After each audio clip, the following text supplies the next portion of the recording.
ஒன்றிணைந்து வெல்வோம், நம்மை தற்காப்போம், அனைவரையும் பாதுகாப்போம். ஆர்டிஎம் தமிழ் செய்திகள் உங்களுக்காக உங்களுடன். வணக்கம், நான் புன் சியோங் பிரேம். இன்றைய தலைப்புச் செய்திகள்.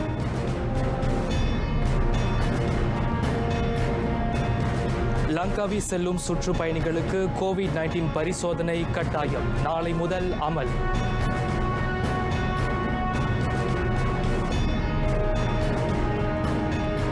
தடுப்பூசி செலுத்த மறுக்கும் ஆசிரியர்களுக்கு எதிராக விதிக்கப்படவிருக்கும் நடவடிக்கைகள் கல்வி அமைச்சு ஆராய்கிறது.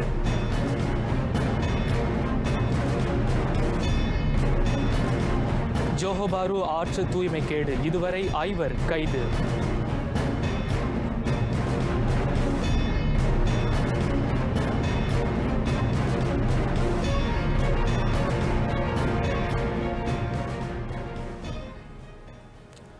கடந்த 4 நாட்களாக குறைந்து வந்த கோவிட்-19 தொற்று எண்ணிக்கை இன்று மீண்டும் அதிகரித்தது. இன்று 19,495 பேர் அத்தொற்றுக்கு இலக்கானதாக சுகாதார தலைமை இயக்குநர் தான்ஸ்ரீ டாக்டர் நூரிஷம் அப்துல்லா தெரிவித்தார். மிக அதிகமாக சரவாக்கில் 4,709 பேருக்கு தொற்று பீடித்தது.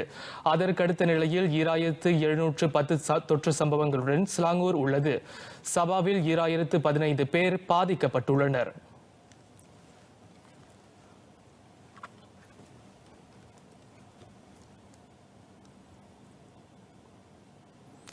லங்காவி செல்லும் சுற்றுப்பயணிகள் நாளை முதல் கோவிட்-19 தொற்று பரிசோதனையை மேற்கொள்ள வேண்டும் என்பது கட்டாயமாக்கப்பட்டுள்ளது.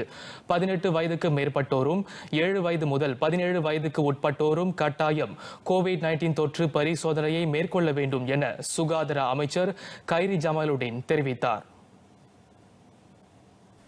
சம்பந்தப்பட்டோர் லங்காவிக்கு புறப்படும் தேதியிலிருந்து 48 மணி நேரத்திற்கு முன்னதாக தனியார் ஆய்வுக்கூடங்கள் அல்லது சுகாதார மையங்களில் கோவிட்-19 தொற்று பரிசோதனையை மேற்கொண்டிருக்க வேண்டும்.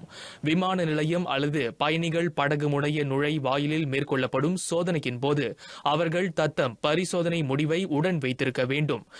இவ்வேளையில் சுயமாக கோவிட்-19 தொற்றை கண்டறியும் கருவிகளை சுற்றுப்பயணிகள் வாங்கிக் கொள்ளலாம். அக்கருவிகளை கொண்டு தொற்றை கண்டறிவதற்கான பரிசோதனை இடத்தில் சுற்றுப்பயணிகள் அப்பரிசோதனையை மேற்கொள்ளலாம் என்றார் அவர். உமிழ்நீரை சுயமாக வெளியில் எடுக்கும் ஆற்றல் கொண்ட 6 வயது மற்றும் அதற்கும் குறைவான சிறாருக்கு மட்டுமே கோவிட்-19 தொற்றை கண்டறியும் சோதனை மேற்கொள்ளப்படும்.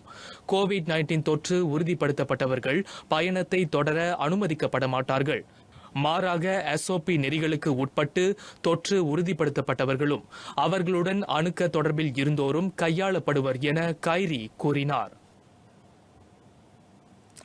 பொதுச் சேவை நெறிகள் அடிப்படையில் தடுப்பூசி செலுத்த மறுக்கும் ஆசிரியர்களுக்கு எதிரான நடவடிக்கைகளை நிர்ணயிக்க கல்வி அமைச்சு ஆராய்ந்து வருகிறது.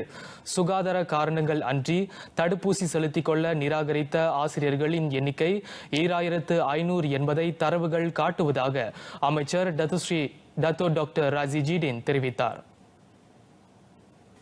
எனினும் தொடர்புடைய ஆசிரியர்களுக்கு எதிராக விதிக்கப்படவிருக்கும் நடவடிக்கைகள் பற்றி கல்வி அமைச்சு இன்னும் உறுதி செய்யவில்லை. சுகாதார காரணங்கள் அன்றி தடுப்பூசி செலுத்திக் கொள்ள மறுக்கும் ஆசிரியர்கள் வகுப்பறையில் நேரடி கற்பித்தல் நடவடிக்கைகளில் ஈடுபட அனுமதிக்கப்பட மாட்டார்கள். அவர்கள் செய்ய வேண்டிய பணி பின்னர் நிர்ணயிக்கப்படும் என டத்தோ டாக்டர் ராஜி தெரிவித்தார். இவ்வேளையில் நாடு முழுவதும் 5 லட்சம் மாணவர்களின் எதிர்கால நலனை கருத்தில் கொண்டே பள்ளிகளில் நேரடி கற்றல் கற்பித்தல் நடவடிக்கைகளை தொடர தாம் முடிவெடுத்ததாக அவர் மேலும் விவரித்தார். கடந்த மே மாதத்திலிருந்து பள்ளிகளில் நேரடி கற்றல் கற்பித்தல் நடவடிக்கைகள் நடைபெறவில்லை. இது குறைவான நாட்கள் அன்று. இந்நிலை நீடித்தால் மாணவர்கள் மத்தியில் பள்ளிகளில் இனி நேரடி கற்றல் கற்பித்தல் நடவடிக்கைகள் இடம்பெறாது எனும் தோற்றம் ஏற்படக்கூடும் என தமது அமைச்சு அஞ்சுவதாகவும் டத்தோ டாக்டர் ராஜி தெரிவித்தார். நாடு கோவிட்-19 தொற்று பரவலில் எண்டமிக் கட்டத்திற்கு மாறி வருவதற்கு ஏற்ப பள்ளிகள் கட்டம் கட்டமாக திறக்கப்படுவது புதிய தோற்றத்தை ஏற்படுத்தும் எனும் நம்பிக்கையையும் அமைச்சர் வெளிப்படுத்தினார்.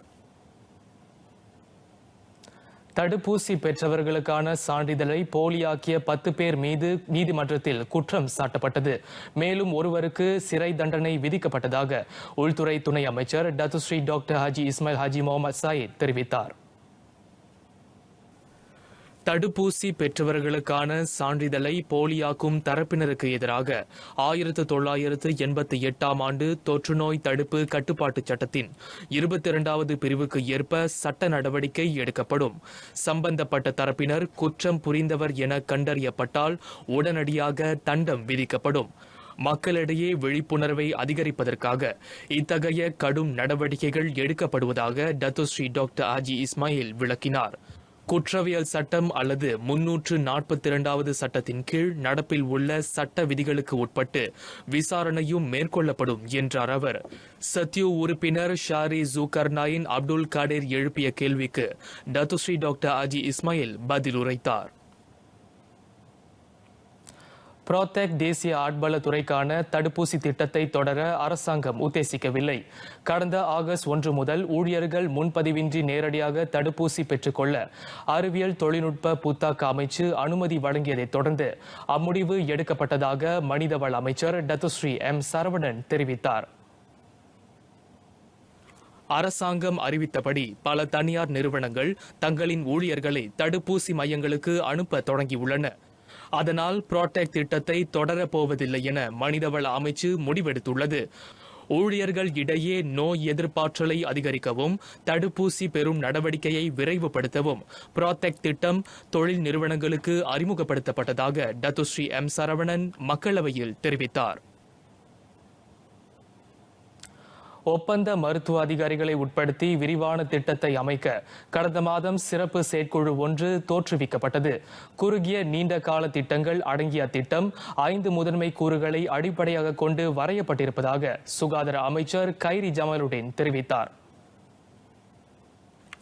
மருத்துவ மற்றும் பல் மருத்துவர்கள் நிபுணத்துவ துறையில் தங்களின் மேற்கல்வியை தொடர்வதற்கு நிதியுதவி வழங்குவது, மருத்துவமனைகளின் தேவைக்கேற்ப நிரந்தர பணியாளர்களின் எண்ணிக்கையை அதிகரிக்க விண்ணப்பிப்பது, அரசாங்க தனியார் துறைகளில் சுகாதார சேவைக்கான வேலை வாய்ப்புகளை அதிகரிக்கும் வியூகத்தை ஆராய்வது ஆகியவை அந்த 5 கூறுகளில் அடங்கும் என கைரி விளக்கமளித்தார்.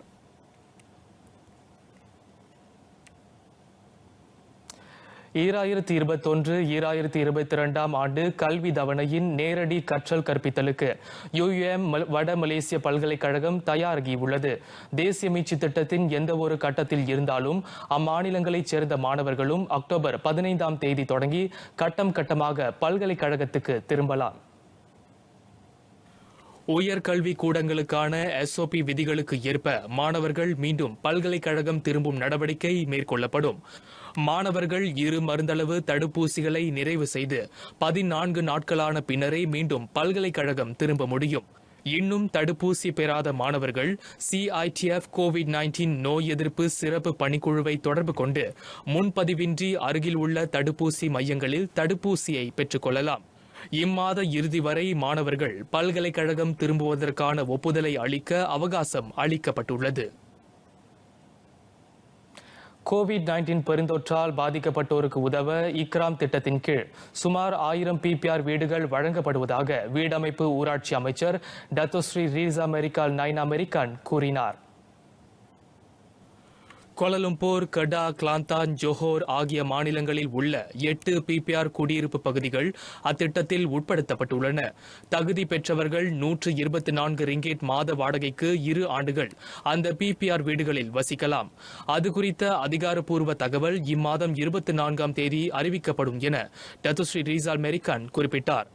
குறிப்பிட்ட திட்டத்துக்கு tado.kpkt.gov.my எனும் அகப்பக்கத்தில் விண்ணப்பிக்கலாம். ஸ்லாங்கூர் பாங்கியில் மலேசிய வீடமைப்பு பராமரிப்பு நிதி திட்டத்தை பார்வையிட்ட பின்னர் அமைச்சர் செய்தியாளர்களிடம் பேசினார்.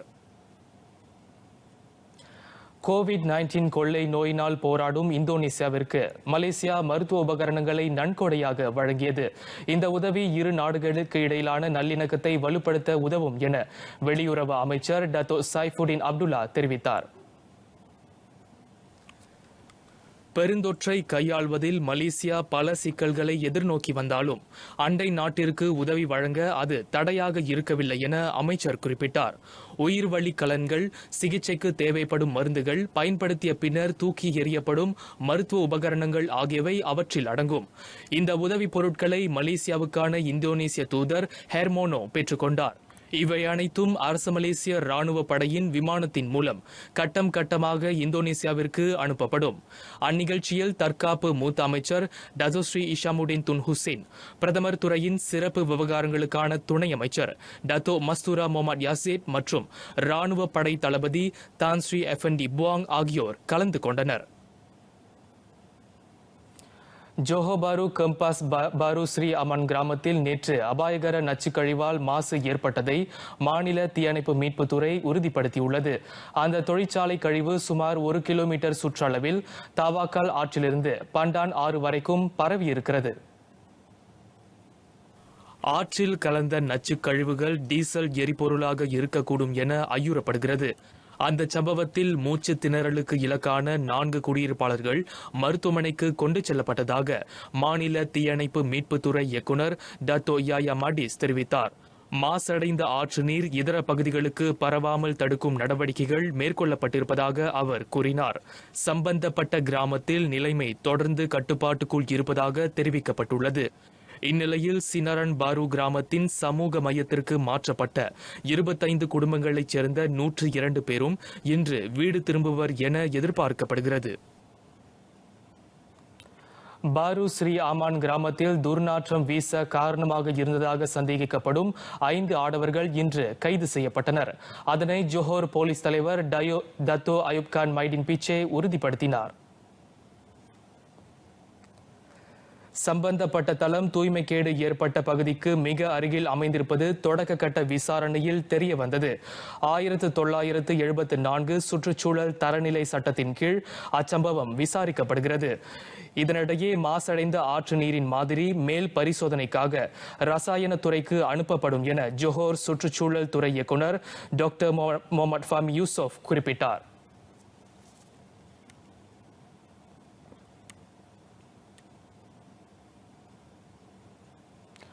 அரசியல் உருமாற்றம் மற்றும் நிலைத்தன்மை மீதான புரிந்துணர்வு உடன்பாடு கையெழுத்திடப்பட்டது குறித்து பேரரசர் அல் சுல்தான் அப்துல்லா ரியாயத்துடன் அல் முஸ்தபா பிலாஷா மகிழ்ச்சி தெரிவித்தார். இதன் வழி நாட்டில் ஏற்பட்டுள்ள அரசியல் நெருக்கடிக்கு விரைந்து தீர்வு காணப்படும் எனும் நம்பிக்கையையும் அவர் வெளிப்படுத்தினார். மக்கள் நலன்சார் விவகாரங்களுக்கே அதிக முக்கியத்துவம் வழங்கப்பட வேண்டும். அதன்படி கோவிட்-19 கொள்ளை நோய் பரவலை ஒடுக்குவதில் ஒன்றிணைந்து செயல்பட வேண்டும் எனும் நினைவூட்டலை பேரரசர் மக்களவை உறுப்பினர்களுக்கு விடுத்தார். முடிவில்லா அரசியல் நெருக்கடியால் மக்கள் அல்லல் படுவது நியாயமன்று எனும் நிலைப்பாட்டை பேரரசர் மீண்டும் வெளிப்படுத்தியிருப்பதாக அரசு விவகாரங்களுக்கான நிர்வாக அதிகாரி டத்தோ இன்ட்ரா அஹ்மத் ஃபடில் ஷம்சுடின் ஓர் அறிக்கையின் வழி தெரிவித்தார். பல்வேறு நெருக்கடிகளை சமாளிக்க நாடு போராடி கொண்டிருக்கும் தருணத்தில் நிலைத்தன்மையான விவேகமுடன் செயல்படும் அரசாங்கம் முக்கியம் என மலாய் ஆட்சியாளர்களும் வலியுறுத்தியுள்ளதற்கு ஏற்ப பேரரசரின் இந்த அறைகூவல் அமைகிறது. எனவே தற்சமயம் நடைபெறும் நாடாளுமன்ற கூட்டத்தில் நாட்டின் நல்வாழ்வு மற்றும் நலன் சார்ந்த விவகாரங்களுக்கு முன்னுரிமை வழங்கப்பட வேண்டும். நாட்டின் போட்டியாற்றலை மேலும் அதிகரிக்க முதலீட்டுக்கும் வணிகத்துக்கும் நட்புறவான கொள்கைகள் விரைந்து திருத்தம் செய்யப்பட வேண்டும் எனும் வலியுறுத்தலையும் பேரரசர் முன்வைத்தார். மலேசியா மலாயாவாக இருந்து மலேசியாவாக இந்த மலையகம் அறிவிக்கப்பட்டது 1963 செப்டம்பர் 16ஆம் நாள். ஒரு தீபகற்பமும் தொலைவில் 2 மாநிலங்களும் என தனித்துவமாக விளங்கும் இந்த மலேசிய உருவாக்கம் பற்றிய பின்னணி வரலாறு என விவரிக்கிறார் நம் செய்தியாளர் தேன்மொழி முனியாண்டி. 1957 மலாயாவுக்கு விடுதலை வழங்கிய ஆங்கிலேயர்கள் அதற்கு பின்னரும் நம் நாட்டை சுற்றியிருந்த சிங்கப்பூர், சரவாக், புரூனை, வடபோர்னியோ ஆகியவற்றில் தங்கள் ஆட்சியை தொடர்ந்தனர். இதில் வடபோர்னியோ பின்னர் சபா என பெயர் மாற்றம் கண்டது. மண்வளம், பருவநிலை, இனப்பிரிவுகளில் ஒற்றுமையை கொண்டிருந்த அந்த 4 நாடுகளையும் மலாயாவுடன் இணைக்க பிரிட்டன் முடிவெடுத்தது. 1962 செப்டம்பர் 1 மலாயாவுடன் இணைவதற்கான பொது வாக்கெடுப்பை நடத்தியது சிங்கப்பூர். அந்த வாக்கெடுப்பில் கிடைத்த பெரும்பான்மை ஆதரவின் அடிப்படையில் சிங்கப்பூர் மலேசியாவில் இணைய இணக்கம் தெரிவித்தது. அதேவேளை பேச்சுக்களின் அடிப்படையில் சில நிபந்தனைகளுடன் மலேசிய கூட்டமைப்பில் இணைய சபாவும் சரவாக்கும் ஒப்புக்கொண்டன. ஆனால் உள்நாட்டு எதிர்ப்புகள் காரணமாக புரூனை மலேசிய கூட்டமைப்பில் இணையவில்லை. அதனைத் தொடர்ந்து சிங்கப்பூர், சபா, சரவா ஆகியவை மலாயாவுடன் இணைந்து மலேசியா எனும் ஒரே நாடாக உருவாகின. மலேசிய ஒப்பந்தம் 1963 ஜூலை 9 லண்டனில் கையெழுத்திடப்பட்டது. மலேசிய ஒப்பந்த ஆவணத்தில் அப்போதைய பிரதமர் துங்கு அப்துல் ரஹ்மான் தலைமையில் மலாயா சார்பில் கையெழுத்திட்ட 6 தலைவர்களில் மாய்காவின் அன்றைய தேசிய தலைவர் துன் சம்பந்தனும் ஒருவராவார். 1963 செப்டம்பர் மாதம் 16 மலேசியா எனும் நாடு அதிகாரப்பூர்வமாக அறிமுகம் கண்டது. ஆயினும் சபாவும் சரவாக்கும் மலேசியாவில் இணைத்துக் கொள்ளப்பட்டதை எதிர்த்து இந்தோனேசியா மலேசிய எல்லையில் தமது படைகளை திரட்டியது. 62ல் நம்ம துங்க அப்துல் அவர்கள் இந்த அறிவிப்பை செய்த உடனேயே மலாயா பீட்டனுடைய கைப்பாவை அப்படின்னா சொல்லி அறிக்கை விட்டு ஒரு போருக்கான சூழ்நிலையை அதிபர் சுகார்னோ உருவாக்கி விட்டார். அவர் மட்டும் இல்லை, அதை எதிர்த்தது பிலிப்பைன்ஸ் கூட தான். ஏன்னா சபாவோட ஒரு பகுதி அவங்களுக்கு சொந்தம் அப்படின்னு அவங்க சொல்லிட்டு இருந்தாங்க. அவங்களுடைய எதிர்ப்பு ஏற்ற அளவில் நின்று போச்சு. அவ்வளோதான், வேற ஒன்றும் பெருசாக ஒன்றும் சொல்லலை. ஆனால் இவர் தான் அதை ஒரு போர் நிலைக்கு கொண்டு சென்றவர் இந்தோனேசிய அதிபர் சுகார்னோ அவர்கள். அவர்களுடைய அந்த எதிர்ப்பினுடைய தாக்கமும் ஊடுருவலும் சபா சரவாக் பகுதியில் தான் ரொம்ப அதிகமாக இருந்தது. இங்கே அது வரலை, மலையாவுக்கு அது வரலை, அங்கே தான் ரொம்ப அதிகமாக இருந்தது. இருந்தாலும் கூட நம்ம நாட்டு முப்படைகளும் ஒரு போர்க்கால சூழ்நிலையில தான் அப்போ செயல்பட்டாங்க. பின்னர் அந்த சர்ச்சையும் சில ஆண்டுகளில் ஒரு வழியாக முடிவுக்கு வந்தது. ஆயினும் கருத்து வேறுபாடுகள் காரணமாக 1965 ஆகஸ்ட் 9 சிங்கப்பூர் மலேசியாவில் இருந்து பிரிந்து தனி நாடாக அறிவித்துக் கொண்டது. மலேசியாவை மேலும் வண்ணமயமாகவும் இயற்கை எழிலும் வளமும் பொதிந்த நாடாகவும் பல இன மக்களின் தாயகமாகவும் உருவாக்கிய நாளே செப்டம்பர் 16. நாட்டின் ஒருமைப்பாட்டை எடுத்துரைக்கும் நாளாக அது ஒவ்வொரு ஆண்டும் கொண்டாடப்படுகிறது. மேலும் சில உள்நாட்டு செய்திகள். தொடர்பு பல்லூடக அமைச்சு மலேசிய குடும்ப இளையோர் திட்டம் மற்றும் மலேசிய குடும்ப சாதனங்கள் திட்டம் ஆகிய 2 திட்டங்களை அறிமுகப்படுத்தியுள்ளது. அக்டோபர் 15 முதல் அடுத்த ஆண்டு ஏப்ரல் 15 வரை அவை செயல்பாட்டில் இருக்கும் என அமைச்சர் தான் ஸ்ரீ அன்வர் மூசா தெரிவித்தார். இணைய வசதியையும் வாங்கும் சக்திக்கு உட்பட்ட விவேக சாதனங்களையும் பெற அத்திட்டங்கள் வரிநிலை மாணவர்களுக்கும் 15 வயதினருக்கும் பேருதவியாக இருக்கும் என அமைச்சர் சொன்னார். மிகவும் குறைந்த செலவில் 6 தொலைத்தொடர்பு நிறுவனங்களின் ஒத்துழைப்புடன் அத்திட்டங்கள் முன்னெடுக்கப்பட்டுள்ளன. 21 வயதுக்குட்பட்ட 15 வயதினரும் மாணவர்களும் மைகாட் அட்டையையும் 21 வயதுக்கு மேற்பட்டவர்கள் மாணவர் அட்டையையும் பயன்படுத்தி அத்திட்டங்களில் பதிந்து கொள்ளலாம். அங்காச பொறியில் மாணவர்களுக்கான தொலை தொடர்பு சேவை கழிவு திட்டம் அறிவிப்பு தொடர்பான செய்தியாளர் சந்திப்பு நடைபெற்றது. அதில் கலந்து கொண்ட தான் ஸ்ரீ அன்வர் மூசா இதனை தெரிவித்தார்.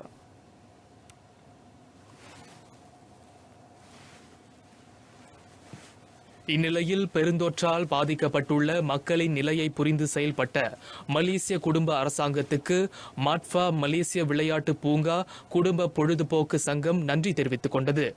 பிரதமர் டத்தோஸ்ரீ இஸ்மாயில் சப்ரி யாக்கூப், நிதி அமைச்சர் தங்கு டத்தோஸ்ரீ ஜாஃப்ருல் தங்கு அப்துல் அசீஸ், பேங் நகரா ஆளுநர் டத்தோ நோர் சம்சியா முகமது யூனோஸ் ஆகியோருக்கும் அச்சங்கம் நன்றி தெரிவிப்பதாக மாட்ஃபா தலைவர் தான் ஸ்ரீ ரிச்சர்ட் கோ குறிப்பிட்டார்.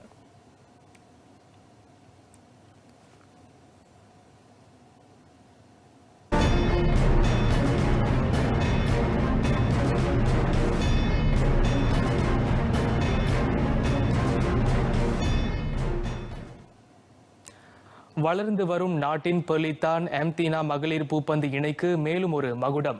அவர்கள் இருவரும் பிரபல ஐசோடோனிக் உற்சாக பானமான 100+ சின்னத்தின் புதிய தூதர்களாக நியமிக்கப்பட்டுள்ளனர். 100+ அவர்கள் ஈராண்டுகளுக்கு ஒப்பந்தம் செய்யப்பட்டிருப்பதாக FNN பெவரேஜ் மார்க்கெட்டிங் நிறுவனத்தின் சந்தை பிரிவு தலைவர் லியோங் வாயின் தெரிவித்தார். இவ்வாண்டு மார்ச்சில் நடந்தேறிய சுவிட்சர்லாந்து பொது பூப்பந்து போட்டியில் வாகேஸ் சூடி அவர்களுக்கு இந்த அங்கீகாரம் வழங்கப்பட்டது. உலக பூப்பந்து மகளிர் இணைக்கான தரவரிசையில் அவர்கள் தற்போது 19ஆம் நிலையில் உள்ளனர். பெர்லிதானுக்கும் ஆம்தீனாவுக்கும் சிறந்த புரிந்துணர்வு இருப்பதால் அவர்கள் அந்த தரவரிசையில் உச்ச நிலையை எட்டும் காலம் வெகு தொலைவில் இல்லை என வாயின் நம்பிக்கை தெரிவித்தார். 2009ஆம் ஆண்டு இணைந்த அவர்கள் அதே ஆண்டு ஜூலையில் நடைபெற்ற அனைத்துலக மலேசிய தொடரில் முதல் வெற்றியை பதிவு செய்தனர். பின்லாந்து வென்டாவில் இம்மாதம் 26ஆம் தேதி தொடங்கும் சுடிர்மான் கிண்ண போட்டியிலும் டென்மார்க் ஆருஸில் அடுத்த மாதம் 9ஆம் தேதி தொடங்கும் ஊபர் கிண்ண போட்டியிலும் அவர்களுக்கு கடும் சவால் காத்திருக்கிறது. குறளும் விளக்கமும். குறள் 713. அவையறியார் சொல்லல் மேற்கொள்பவர் சொல்லின் வகையறியார் வல்லாதும் இல். அவையின் தன்மை அறியாமல் சொற்களை பயன்படுத்துகிறவர்களுக்கு அந்த சொற்களின் வகையும் தெரியாது, பேசும் திறமையும் கிடையாது என்கிறார் திருவள்ளுவர்.